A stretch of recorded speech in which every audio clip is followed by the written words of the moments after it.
In But Why news. But why? But why? Submitted by Uwo, junior ROTC members have been suspended after they branded a fellow student with a hot iron. Oh, you little fuckers. Oh, damn. Wait, why'd they do that? It was just a hazing ritual, right? Seems like it. That sucks. Yeah, but that's gonna leave a scar for the rest of your life. A lot of the fraternities from the South do it.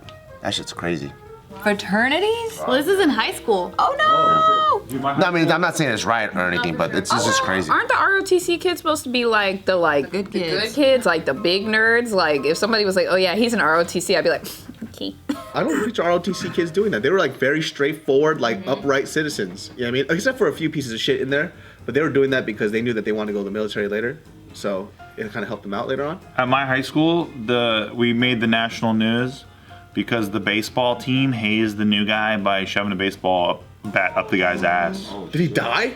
No, he lived. Oh no, that poor guy. Yeah, it was like a huge story. What end though? Is this true? Because I feel like you're holding in a laugh. No, it's 100% happened. That's Yeah. I can never believe Rancho Bernardo High School, you can Google this. What end? They never tell you that shit in the stories. They're never like the business end of the baseball bat. Try to test you. If we had a field correspondent, they would be like, okay, but I can't go back to the station without finding out what end. Dude, they must. No, it had to have been the smaller end because the headline would be like different. It'd be like high school student's butthole was slaughtered by the large end of a baseball bat. True. Yeah, because the small one is like it's like not that bad. What do you mean? It's not that bad. That's pretty bad. That's pretty bad, but not as bad. Dude, I took a big dookie like a month ago, and that shit tore my ass. I bled a little bit. And was I it got the top mad. end or the bottom end? Yeah, was it big? Was it the top end of the bat or the small end? I just remember it was really low, and when I shit, I went ah, and then I wiped and I saw a little blood, and I looked it up online. I was like, yo, what the fuck? And it just said I had really hard dookie, and it happens sometimes. It's not a big deal. You gotta stop looking shit up online, dude. I wanted to see if I had to go to the fucking what's it called, urgent care or something. Oh my God. But it's just like if you have a lot of fiber. How do you go to urgent care for that? It's like, I know. I think I shit my butthole open. You have to bring this shit with you Straight too. up, it's like, dude, I pooed something so big and hard that I tore my ass. They're like, you got fucked in the ass? No. I pooed. You pooed. Oh, you pooed. Is that what you call your boyfriend? Pooed? Yeah, so these junior ROTC guys, JROTC. they branded, it has been disbanded. This takes place in Queens. It disbanded after cadets branded a fellow member with a hot iron on the butt. Are these girls or boys? They have to be boys. Gotta be boys, yeah. Ain't no girl do that shit.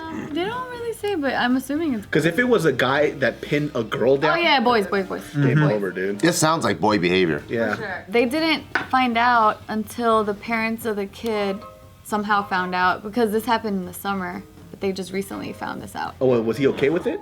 Or he told his parents like, yo, this is like some shit that's been happening? I'm not sure how the parents found out, but they did. Because if the kid was like, hey, dad, guess what? Yo, the homies branded my ass. That shit was crazy. Hey, you know? Right. Then he's like, it's a part of the group thing. Like, he likes it. It probably wasn't something dope on whatever the brand was. Yeah, well, It wasn't like the Wu-Tang symbol or something. I don't know what it was. I would imagine. That is dope. Yeah, that would be kind of sick, yeah. Just his Fresh Prince on his I've been head. trying to draw that W for like 2 years of my junior high. Are you serious? I wanted to perfect it and I couldn't get it. It was It's too like long. a block. Look. No, it's a curvy, like big Right. block Here, W. look. I already drew it. Look. You draw, okay, we'll have a Wu-Tang symbol drawing All right. contest. I bet you it's pretty hard. So me and Nikki were at the pumpkin patch 2 nights ago. Mom, dad, and 3 kids all had Wu-Tang shirts on. It was incredible. It was like a glimpse into your future. It was. Did the mom have an Eminem shirt? That would be your future. Oh, that's true. That's a good point. It's so interesting how much she likes Eminem. Yeah, it's weird. Your mom's a big fan of I didn't Eminem? know Oh she- no, Nikki. Oh, Nikki. That'd be better. Eminem. I think like Nikki said that she was just thinking about the scenario of her meeting Eminem in the future at some point, and she just started crying. The idea of like ever meeting him. No, so I took her to an Eminem concert. Well, you took her to meet the competition? I'm a good guy, right? I like my wife, right? So I like my wife. So when we got together, I set it up through YouTube to have us, through Maker Studios, to have us flown to New York, where we got to go to the YouTube Music Awards or whatever the fuck that was, where Eminem was performing. And I surprised her with this shit. And then when we showed up, she didn't even know that she was this huge Eminem raving like fangirl thing until he came on stage and she started bawling like a child. Yeah, like Taika fell down and then gets up like, Like that shit, dude. And so she didn't even know how she was. No. Wow. And then you guys No broke idea. up for 2 weeks because you were so embarrassed. And then what happened? I thought it was hilarious, dude. I just thought it was so funny. How long did she cry for? The whole thing? Yeah, basically the whole time he was up there. Yeah. Well, the real Slim Shady, please stand. Nice. Go to sleep, bitch. Die, motherfucker, die. Yeah. He did the "I'm gonna kill my wife" song. Yeah. So the whole thing was directed by Spike Jonze. Yeah. And so that's tight. Eminem the whole time was never facing the audience one time. So all she saw was the back of his fucking head. And he's going like this shit to a camera, and he never turned around one time. And she was still bawling like that. Wow. Had she ever been to an Eminem concert before? She had, but she'd never been like this close to the guy or whatever. That dude Yeah. still looks so fucking young. It's unreal. He does. He looks scary. Doesn't too. age. He got the Just for Men beard. Oh, is that what that is? Yeah, It got a little weird. It's a little too. I don't I know. think he's done some work perfect. done. Yeah, for sure. Oh yeah. Some Botox Yeah. or some shit. Yeah. Got some good skin regimen shit. It's nice. Yeah. And then I took her to another concert where we were front row and close, and she did the same shit. She was bawling, but she wasn't bawling the whole time. Who was that? Eminem. Oh, okay. Are you gonna take her again or probably not? If he goes around again, sure, I'll probably take her. Is again. there anybody that you guys like celebrity-wise, that if you saw them and they said to you like, "Hey, my name is XXX. I love your work," would you? Okay. Bretman. Red Man? No, Bretman. Oh, I thought you said Red Man. Well, he's gonna fuck the shit out of Bart. So No, Bart's gonna fuck the shit out of Brett. And I'm okay with that. Either way, it's fine. Mine is DMX. yeah, man. I've been trying to meet DMX for like 10 years. What? That can't be hard anymore.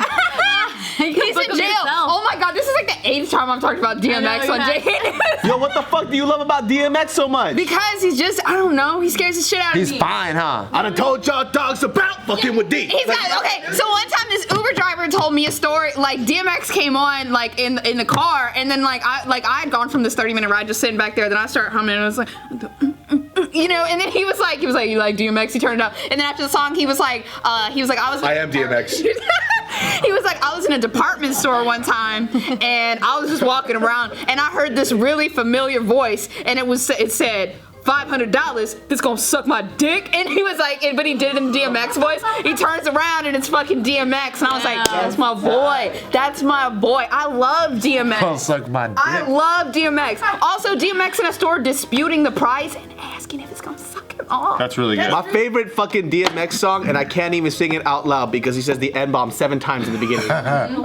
Wanna dot, wanna try. It's all, and I can't even say it out in public. You just say it in private. Yeah. I love It's the song. Steven Seagal. I'm a huge fan of Steven Seagal.